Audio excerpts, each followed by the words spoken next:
pre-thinking strategy that e-GMAT has taught was actually really was the big game changer for me, because till before that, I hadn't even classified the different types of questions, like the assumption questions, and like as well as like boldface, and then especially when I started working with especially when I started working with Abhash, you pointed out to me the specific areas I needed to focus on based on my initial quiz, based on my initial test. So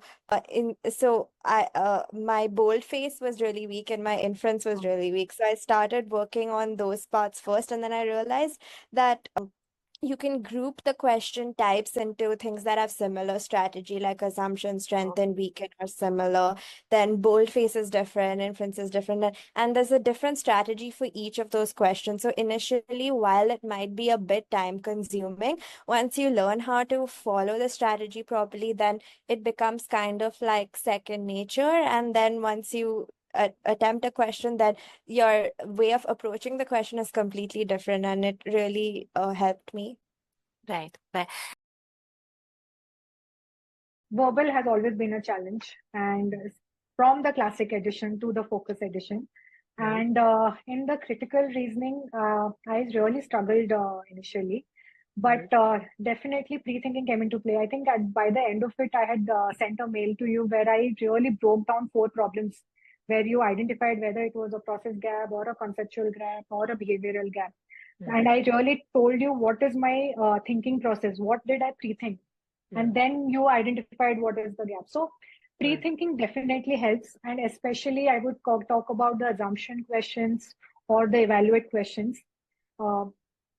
You pre-think, there's a certain way you think. If you can't do that, then there is a negation test also of the final 2, because normally people get stuck with the 2 options which are very close, but you don't know. Right. So that must be true condition for the assumption questions is very important. So these kind of tips and tricks which comes during the course played a huge role.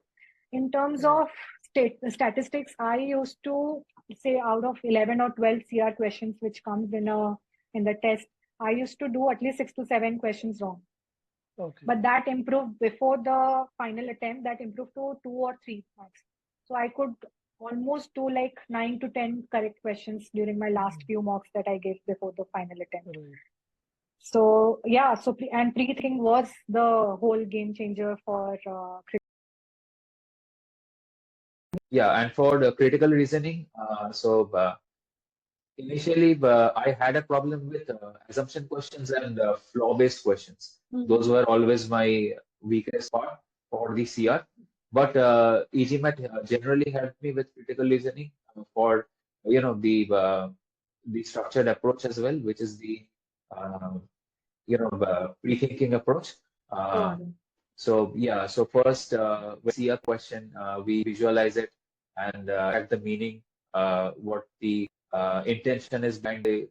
See, like CR is also a small RC, so it also has an intent behind what has been written. So we understand that, and then based on the question, let's say a strength then or a weaken or an assumption question.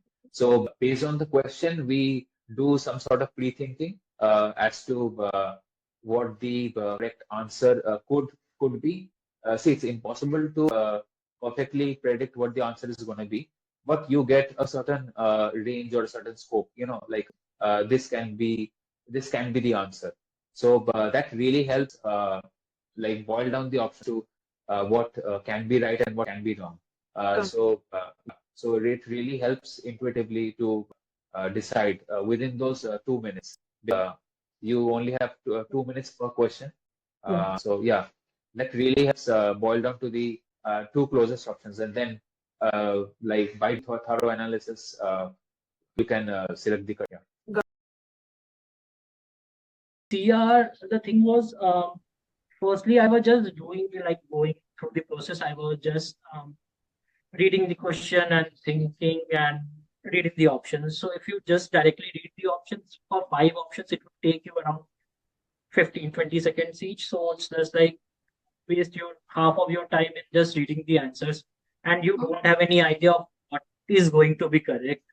their pre-thinking approach came. So just when you read the question, when you have like some options in mind, you have like you identified the linkages, the assumptions. You can direct when you're going through the options, you will get the feel like this is the option. You don't need to like go back and back again in the passes and back to options, go back to passes. It just you can step out of that. So that's where I think pre-thinking helps us. So I Right. think that was my strategy for the